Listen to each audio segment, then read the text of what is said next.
there you are. Hey. Hi. Nice to meet you. You too. Thank you so much for taking the time to speak with me. I can't seem to find there they are, hidden. Ooh, thank you. Perfect timing. I was about to have to lock you out. Coffee. I'm so excited to talk about what you're doing. Holy cow, like in New York, doing this, like that's just amazing. So cool. So let me go ahead and like pull up my questions. Okay. So I remember, because I do try to customize questions to y'all because everyone has such a neat story and background and it's so different. So, all right. Well, why don't you go ahead and just tell us a little bit about yourself? Yes. So I am from Dallas, Texas. Very much like a Southern girl, Cowboys fan, like through and through. I'm really close to my family. So my family is located mostly in Texas, the other half's in Tennessee. So that's kind of how I spent most of my childhood in between the two. And then I eventually moved to Memphis for my undergrad and spent time with my grandmother, and it was really beautiful. Then moved again to Chicago. And then now I'm in Harlem, New York, and I love it. So I've lived very much like a nomadic lifestyle, but I guess it's like the free spirit in me. So yeah, I mean, I'm obviously like a woodworker, and I'm very passionate about it, but I'm actually a part-time woodworker because I still maintain a 9 to 5. So the other half of my brain and time is spent in the e-commerce world. I work for a really large beauty company. So like beauty by day, woodworking by night. So it's very different like parts of my brains and like skill sets, but it's like kind of perfect for me because I'm like, so many interests and it kind of feeds all the parts of me. So it's cool. Wow, I'm like sitting here with my mouth hanging open. I'm like, this is so cool. So like, first of all, I'm from Texas as well, and spent most of my childhood in Granbury. So in that Dallas-Fort Worth area. So shout out. It's just like, so Texas. I know when you meet another Texan, it's just like, yes, I get you. Yeah. You get me. We're good. But no, that's amazing. It does sound like you've moved around a lot. You've experienced a lot of the country and probably a lot of different cultures, a lot of different ways of living, coming from the South to Chicago to New York. I'm sure that's been quite an experience. So how did you get into woodworking in all of this? Yes. So it all kind of starts with my family. Like growing up, I was really blessed to have 2 creative parents. My mother, she was really into like home decor and party planning and in making just things beautiful in general. And then my dad, he's like a fix-it guy. So he made odds and ends around the house. He made my brother like a skate ramp. Like he was just like our resident handyman. And so between the 2, I took to my dad. So I followed him around and like learned like basic stuff, but it was really just a time for us to bond. And then in college, I tried my hand at DIY furniture making, and it was really, I'm just figuring out on my own. And it was not so much as an interest in furniture making, just more out of necessity because I needed to furnish my apartment and I didn't have a lot of dollars at that time. So it was perfect. But what it did is like it planted a seed of curiosity for me, because then I would look at like real furniture and I would be like, how did they make that? Like I don't see any screws or nails or like glue hanging out on real furniture. But I mean, mine at the time was riddled with it. I mean, there's screws and putty and la la la. But I really didn't take any serious interest or anything. It was just like a necessity at that point. But it wasn't until 2 years later when I graduated college, I moved to Chicago for a shiny new job. And I had experienced, essentially it was a bout of homesickness. I just missed my family. I was 900 miles away from them. I was lonely, like trying to find my purpose. I mean, work was great, but it just wasn't like fueling me. It didn't provide that fire for me. And my heart basically guided me back to woodworking. And I had taken a 1-day woodshop class, just like on the fly. I was like, I'm just going to try this because I have a Saturday open. And that was it. I loved it. And it was just like, okay, now I'm home. And then from that day forward, I kept going. So yeah, it's kind of a roundabout story, but yeah. No, wow, that's amazing. And it's very similar to kind of how I got into it. Like I grew up watching my dad like tinker and stuff like that, and always thought, oh, that'd be cool. And then it wasn't until, I was working in nonprofit arts management and met my husband, who was a furniture maker, that I was like, okay, yes, like, you're right. It does feel like home. It's very familiar. And whenever you said that, I remember like feeling that relief of like, like really feeling like you found your home. So you described that just like so beautifully. Where did you go to undergrad? So I went to undergrad in Memphis at Rhodes College. It's like a really small liberal arts school. Okay. All right. So yeah, It was like a business major, like nothing in the arts, like very, very far away from the arts. But when it's in you, and you just like, it pops up in your life so many moments, and like it's kind of yeah. It kind of finds its way to you, and it calls you. Yeah. So, all right. So you got into woodworking. How did you get into furniture making? You said you kind of started out figuring things on your own. Where did you go from there? Yes. So it was always like woodworking always meant furniture making to me. Like, I know there's so many different avenues, like turning or spoons, or expressions of it. But for me, it was always furniture making. I think, I don't know. I suppose maybe it's like the engineering of it, and also like, it's incredibly functional. So for the practical side of my brain is like, I want to make something that's useful, that people can use, that I can use. So that's really where I started. My first piece I made on my own was a bedside table. There was no like cutting board. There was nothing in between. It was just like, okay, I know how to like use a table saw. I know how to use the basic things. Okay, I'm ready to make a table. Let's go. And primarily have been, I made small household goods, but my favorite is always like furniture. That's awesome. So I love the ambition of like going from learning to immediately, tackling a rather difficult, like big project. And there's a lot to learn, I'm sure, on a bedside table. So that was probably a good project actually to start off with, to learn different techniques and things like that you could apply later. So that's awesome. So speaking of your mini chest with the glass panels, like that is so genius. It's almost kind of like, I can't believe I haven't seen it before, because it's just so smart. But like, it was you. So you finally found a genius way to be able to expose all of that beautiful work that people do on their drawers. That's, especially when it comes to tables and things like that, like the drawers are where it really just sings. Yes. So that's such a great idea to show off that work. Yeah, it was an awesome project. And you're totally right. That's where it came from. Like wanting to be able to show off all the work that goes into it, because so much of the best parts, like the joinery and the mortise and tenon, are all hidden. So it's like satisfying when you're making it and you put it together and it fits and you're like, yes. But then you give it to someone and they're like, oh, this is pretty. But you're like, no, but look at this. And like, just that, like, the appreciation is just, you can't see it in the same way. And I had actually done a project in the fall. It was a commission project for a client, and it was a gaming console. He was a collector of like Segas and all these game things. And so he wanted to put them all in one case. It was massive. It was like 6 feet long. It was 5 feet tall.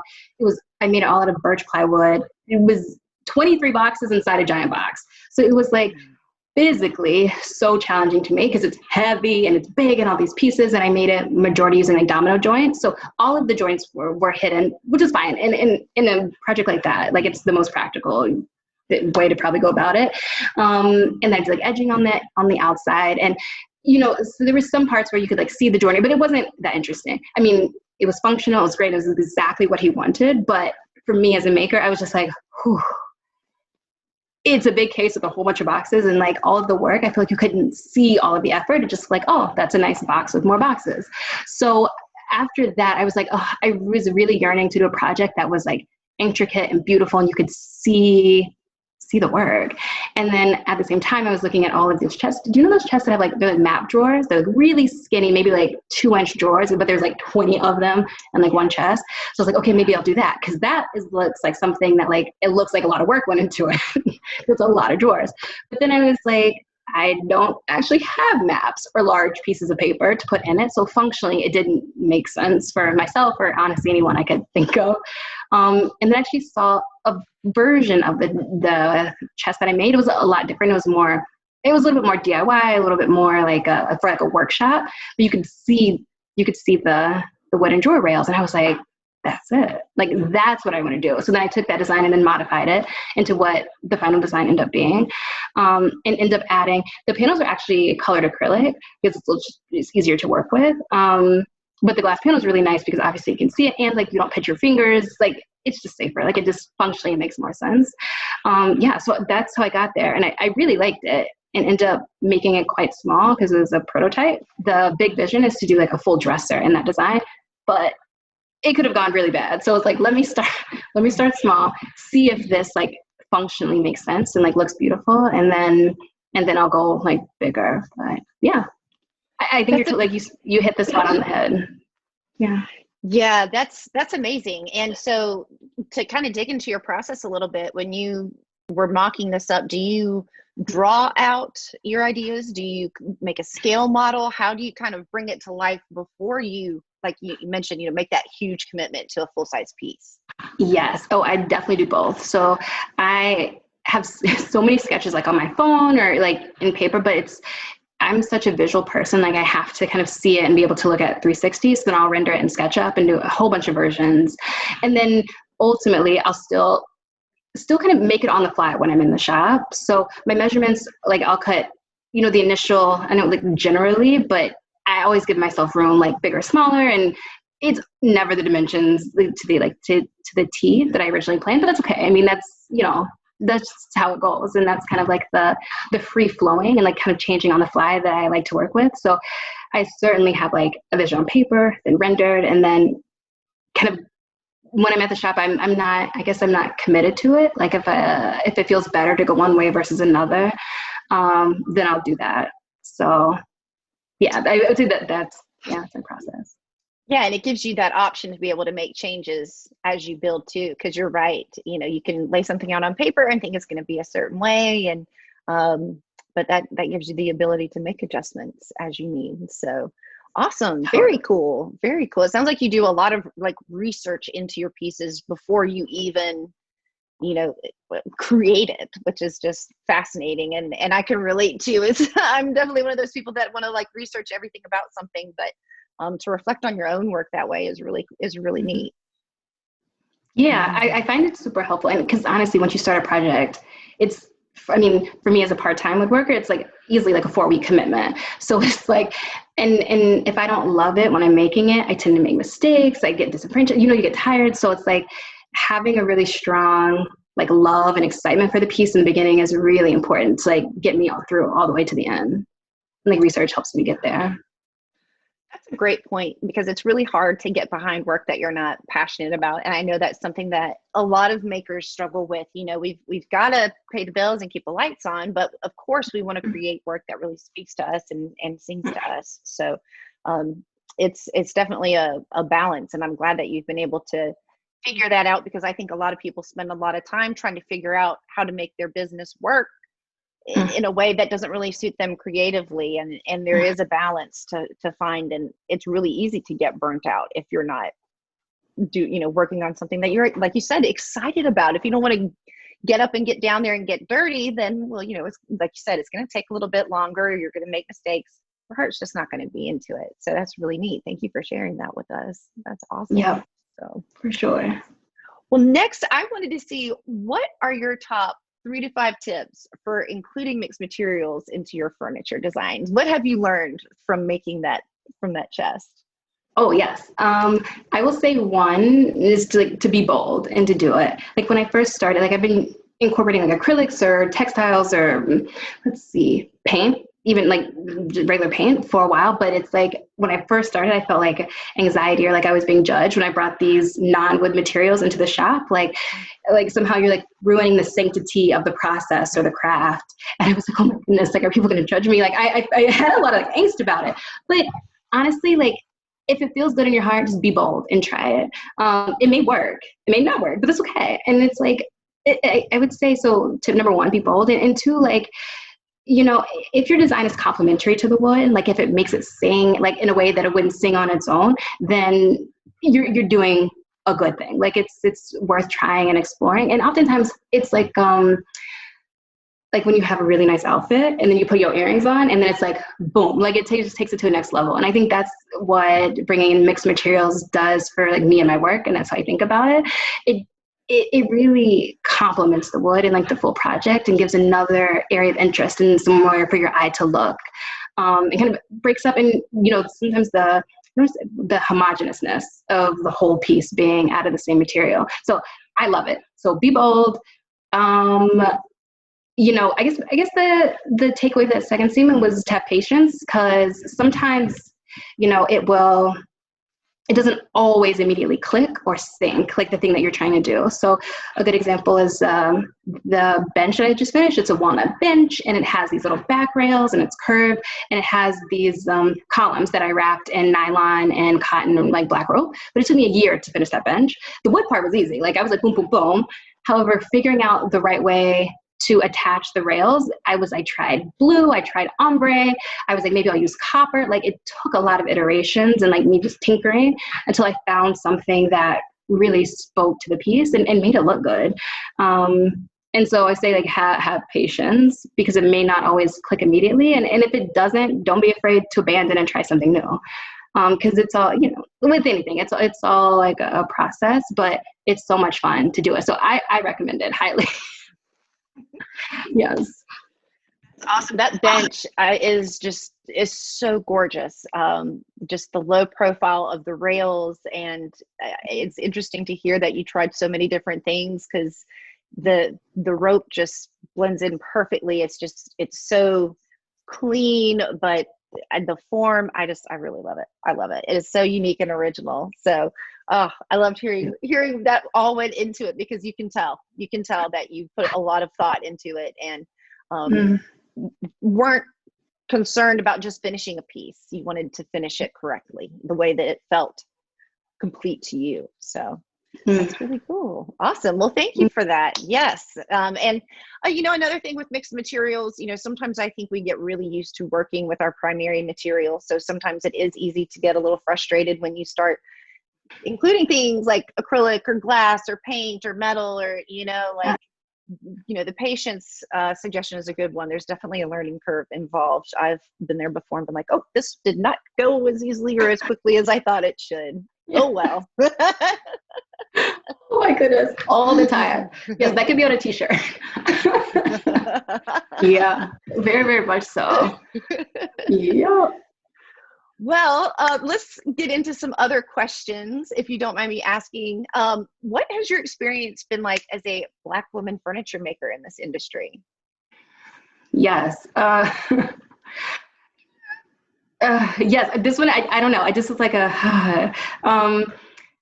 you know, I will say probably the hardest part of it, and where it becomes very present, is when I walk into a new space. So whether it's like joining a new shop, or going to a lumberyard for the first time, or even like talking to someone outside of the community and explaining to them that, oh, I'm a woodworker. It's like the look on their face is always like, okay, here we go.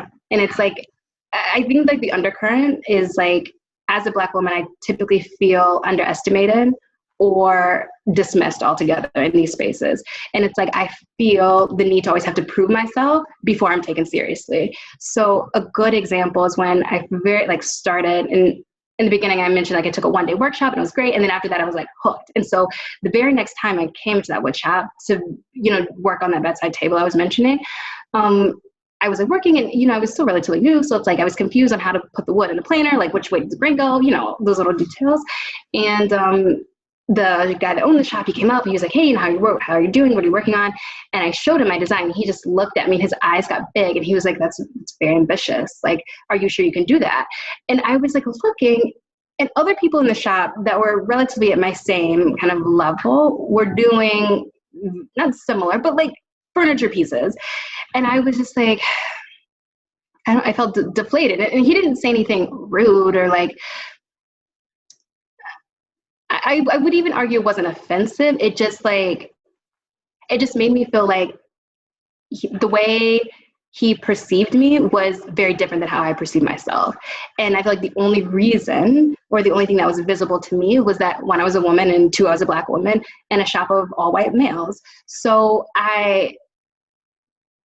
unfortunately, for better or for worse, have become used to that reaction in these new spaces. And as like, I suppose like I don't even say maybe a survival mechanism, like I feel like I have to prove myself very early on. So when I'm in a new shop, I'll comment, oh, that's a beautiful bandsaw, or I love your saw stop table saw. I like interject like very specific knowledge to bring like prove to them that I know what I'm talking about, and that I have a reason to be there, and that I belong in that space. And it's not something that I think that other people have to do, especially like white males. I feel like they show up in the space and they look stereotypical. They look like they are supposed to be there, so they don't have to prove themselves in the same way, or feel like they have to show up and put on airs and be like, you know, the super woodworker. They could just be themselves. And I think that is the hardest part, and something that I'm still like working through and trying to figure out how I'm supposed to have like the confidence really to walk into a space, feel like I don't have to show up as any other way than myself, and just have a normal conversation, and still be seen as like someone who is like belong and like is like welcomed into the space. And so that's kind of like the ongoing battle. I mean, at lumberyards, lumberyards are very hard, because it's like they'll either sweetheart you, or you're very like machismo, and it's like I'm fine, or they'll try to sell me like poplar when I'm looking for walnut, and it's like, all of these like presumptions come into it. So that's probably the hardest space, and probably one that I think is going to take much longer to figure out until you form that relationship with the people there, especially at a new lumberyard. But it's one of the things that make it so important to me to like figure out how to use my Blackness and my womanness as my competitive advantage or my superpower. Like, how do I flip it on its head so that it is, just those two things. It's like my competitive advantage. So for me, in the past couple of years, I have been more vocal about my Blackness in my work. Like, I'll hashtag Black woodworker, I'll hashtag woman woodworking, like these, calling out these differences, because really what it does is it widens the scope of what people perceive woodworkers and craftspeople to look like. Like, it's not a homogenous group. It is not a group that only certain people can join or have the ability or the talent to do. So me showing up in my wholeness, at least in social media, or at least in areas that I can control, is the way I can combat that and widen this scope or this purview. So it's been a journey. I mean, I've been in the craft for 8 years, so it's been evolution. I mean, it'll still be ongoing, but it's important. And I think the work that you're doing is 3,000% contributing to that conversation of widening the scope of what this craft looks like. And every month I get Find Woodworking magazine, and I like flipped it really quickly. I'm like, are there any women? Are there any Black people? And it's like 9 times out of 10, I'm just like, dang, like just totally like, we just feel excluded. So I think taking like the time and like having the purpose to make those our own spaces and to amplify in our own way, I think is so important and needed. So that's kind of where I'm like thinking and focused, and like my ambitions lie next.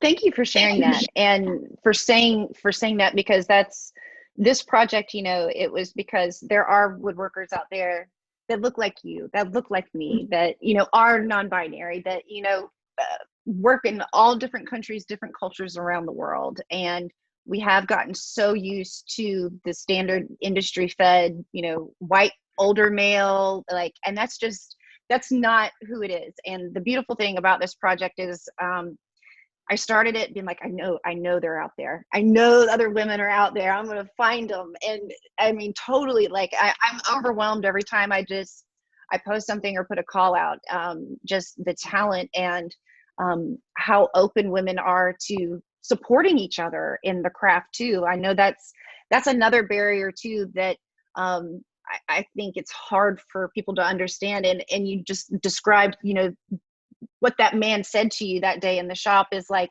it wasn't that it was so outright offensive, it's just bias.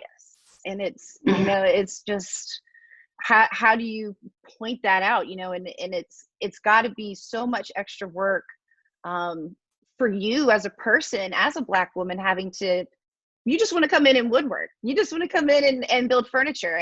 But part of that, I'm sure is, having to come in and advocate for yourself, and not just yourself. It's like you said, you're advocating for everyone out there that doesn't look like the typical woodworker, and expanding that. So thank you for doing that and for, being just headstrong and determined enough to make that happen, and not be afraid to just be who you are and be out there. So on that note, what are some ways that you'd like to see our woodworking community grow? I know that kind of ties into, what you just answered, but is there anything else that you'd like to see improve in our community for us? Yes. Oh, actually, what happened? Okay, I'm back. Yes. So I guess the first thing is I love I'm gonna mess this up, the name of the affinity group that you have created, and I think that's amazing. Katie, remind me the name, because I'm not gonna say it correctly. No, yeah, it's just the Women of Woodworking Furniture Society Affinity Group. It's a very long name. Okay. I mean, I think it's beautiful, and I actually emailed them today because I would like to join.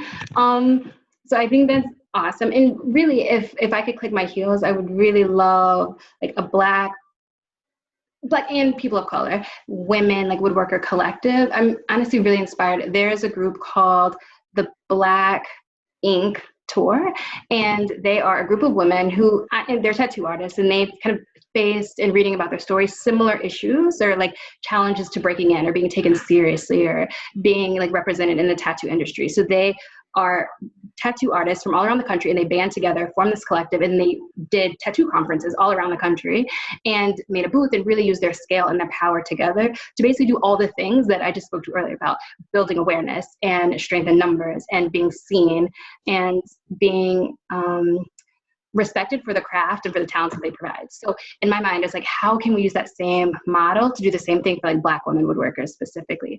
So that's kind of like what I'm like dreaming about. And there are so many that I've met through your channel, like Deja. Yes, like I like Deja. Oh my goodness, I'm like, I don't know if I'm pronouncing her name right. I'm like seeing her Instagram handle.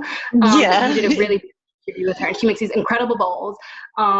So she's incredibly talented, and there are so many throughout the country. It's like, how can we like band together and make something like awesome and get and just do bigger things? I mean, I don't have like the words or the language for it yet. It's very much like just like kind of a goal or like a vision right now, but that's what I would really love to see. Just creating more spaces for us to band and support one another and amplify. So that's kind of that's what I would really love to see or be a part of or create or etc. All of the above. I believe in you. I believe you can do it. I know you can do it. Yes, Katie. No, I think that is very much needed, and I'm just so impressed. Other Black women that come to mind are Tammy of the Girly Shop Teacher, Shar, the Wood Maven. Like, yeah, Black women are leading. They're teaching, and it's amazing to see the communities that are being built. And I love having guests on, and they've obviously reached so many lives because their students have come in, they'll join on the live and leave comments and stuff like that. So I definitely think and anything that this project can do to help you get that started and get that representation needed, don't hesitate to reach out. Definitely all for that. it's amazing. We can even sit down and I can kind of tell you how I grew from here, and maybe I can give you some tips, and that way you can't fall into a hole that I've already fallen into. Oh my gosh, that would be amazing. Like I'm really touched. That would be so cool. Yeah, anything I can do to help, and I'm so glad that this project has been a good outlet for y'all to be able to connect, and hopefully y'all will create something even more beautiful and powerful. I've got to check out you said it's the Black Ink Tour. Black Ink Tour. I've got to check that out. That sounds amazing. But I love tattoos. Cool like women. I only have 2, but like I'm just like so blown away by the artistry. That's so awesome. I have none. Like I'm too scared. But I love what they do. I mean, it's so weird. Yeah, I don't know. I love how many woodworkers are not afraid of like table saws, but are terrified of needles. I'm like, really? My paintbrush is so low. It's like whenever like splinters, I'm like, oh gosh, here we go. It's terrible. I don't know. That's too funny. Well, let's circle back to your work. What are you working on right now? Yes. Oh my goodness. So a couple projects right now. So majority of my work is custom like client work. So I'm working on an entryway console table for a client. It has like a little bit of like a Japanese flair. So I'm very excited. It's for a young woman who lives I'm going to mess this up. Oh, West Village. So she's a very tiny apartment, but it's like a historical building. So I'm like, oh, so there's so many like, things in her apartment, like beautiful arches and like her crown molding to like take inspiration from. So like very excited for that project. It's like, it's fun when you can like match the piece to the space, because oftentimes people move so much, it really doesn't matter. It's just like, it's like a beautiful piece in any space, but when you can match it, it's like, it's very cool. And then in addition to that, I'm also working on launching a small line of like direct to consumer goods. So basically home goods. So through COVID, I started getting into meditation and just being more introspective and taking more time and self-care. So I made a set of candle holders, and I'm working on like a line of like incense holders, things that kind of help with practice of like self-love and self-care and being slow and taking time. So I'm very interested in that because it's like smaller goods and it's not, repeatable designs. So I think it could reach more people. And yeah, just share more. I mean, I guess they're all in efforts to reach more people and make a bigger impact. So those are like the two things right now. That's so neat. And the home goods too, that's something that you can just put so much of your own personality and flair into it and just have so much fun. And ooh, that's exciting, because I actually have like my little altar here like next to me out of the camera. So a lot of people probably don't know that. I don't share a whole lot of pictures of it, but totally into that. So, and I need a new incense holder. So I'll be looking for that whenever you release them. And that's so neat. But again, perfect example, something that you're personally connected to, and making that work for your art and your business.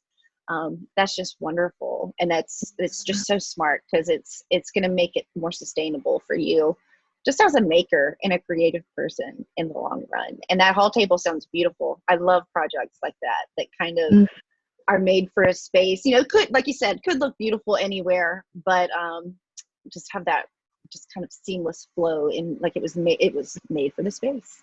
So, yeah. So exactly. What has been your most favorite project to date? So I don't think I can pick just one, because my mind is very much like a ping pong. I'm still like very tied to the mini chest that you can see all the joinery, probably because it's like so fresh, because I just finished it. But also because it was just like so fun to make it, and it was a prototype, so I didn't have to rush. I really could take my time.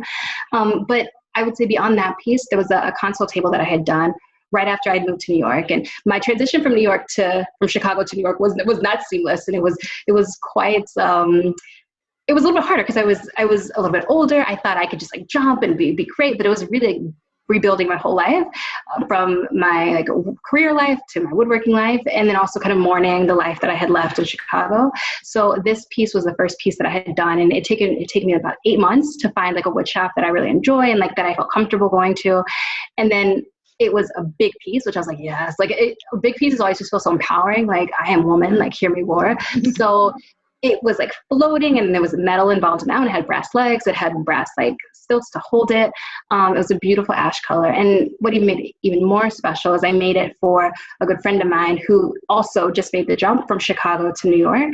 And it was her place, and she was making it her own, getting rid of her old hand-me-downs, really creating like her own space. And so I was just so touched that she asked me to be a part of that, like her journey, and knowing the journey that I had just gone through. It was like such a cathartic project, and it looked beautiful. It was very much like my aesthetic and hers mixed together. It was just like, I couldn't have asked for like a better first piece. So it was great. That's amazing. That's so neat. And how the universe completes the circle, links it all together. I love it. I love it so much. Yes.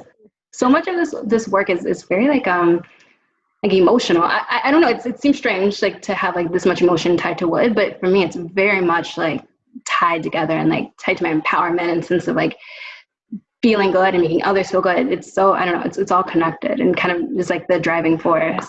Yeah.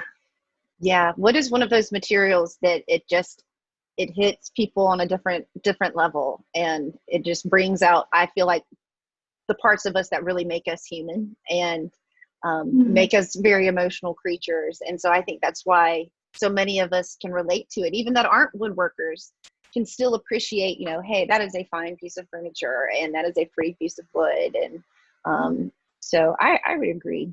I would agree wholeheartedly.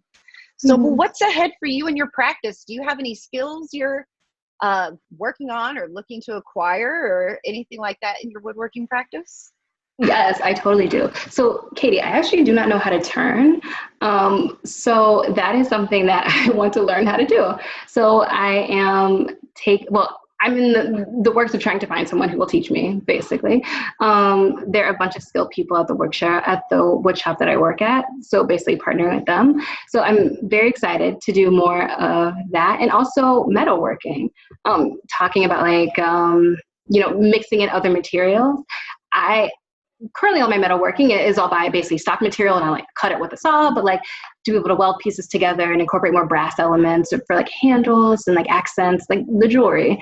I really want to learn how to do that. And there was actually a great course out of a school, I think it was out of the school in Massachusetts. It was metalwork for woodworkers. And I was like, that's me. That's what I want to learn. So I think that's on like the next horizon for me. That's awesome. Yeah. Like when I first started doing furniture design, I too wanted to get into welding, and I ended up like really bonding with my teacher. It's interesting, the dynamic between like metal workers and woodworkers. It's just, sometimes you feel like you're working in the same trade, but you're not. And that makes it like really beautiful, how it works together too. So I think you'll really, really enjoy that. And that's so exciting because I can tell with your attention to detail that you will have very nice jewelry on your furniture. I like that. Furniture jewelry. I love it. Yes, very much so. All about the fashion. Oh, I love it. Well, Paige, it has been a joy to speak with you. Is there anything else you'd like to add, or any questions for me? Something that we hadn't discussed yet today? Yeah, Katie, so I am just so impressed talking to you, and I love how like you and your husband are like this duo together and just like taking over.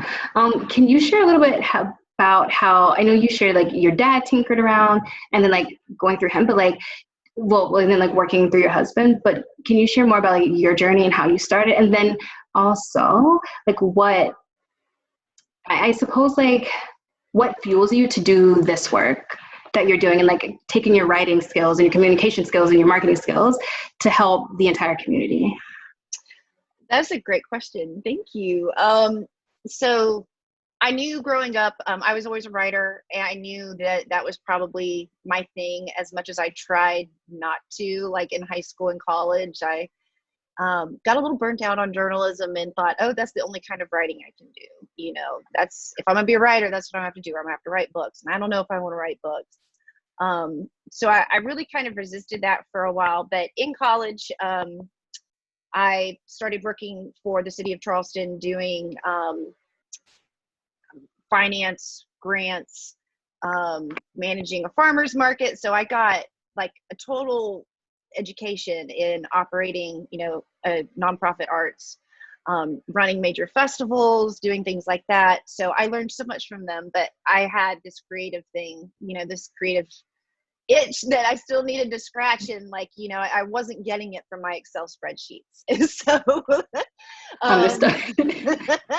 so I started taking my own creative practice a little more seriously, and interned with a contemporary art center in Charleston. And they really just let me, called Redux, and they, just let me like have fun. And that's when I was like, wow, this is what it should be. And from then on, I just tried everything. And until I met my husband, I wasn't huge on woodworking. I knew I liked design. But it wasn't until like we sat down one night and he was like, if you ever have anything you want me to build for you, I was like, oh.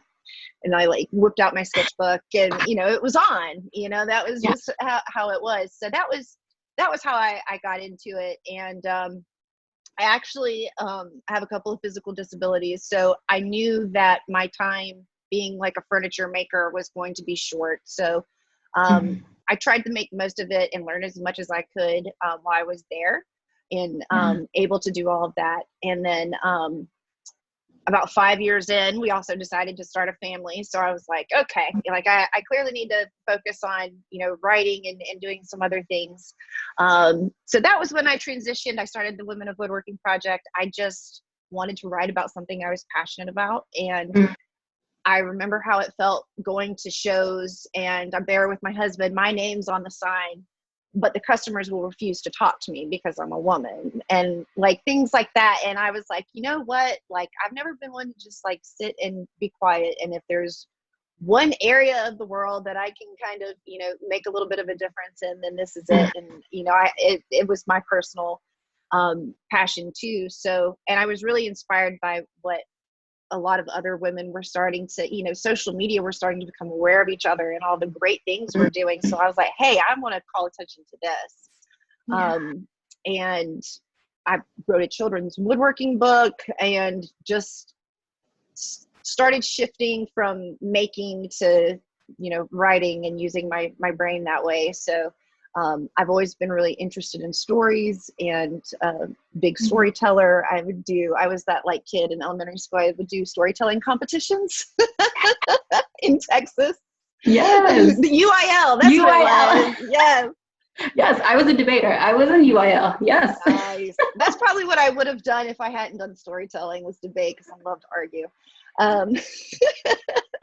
But so yeah, it was just, it's just, I feel like when you do something because you love it, and especially when it comes to like service, I've always had a passion for advocacy and wanting to try to right things that are wrong. I know I'm not perfect and people aren't perfect.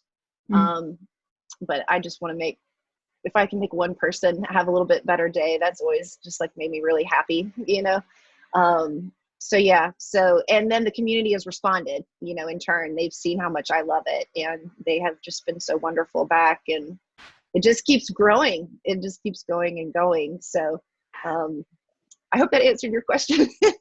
Yes, it's incredible. Like, I'm so touched. Like the way you've been able to bring all of your interests together in service of others. It's incredible and like really touching.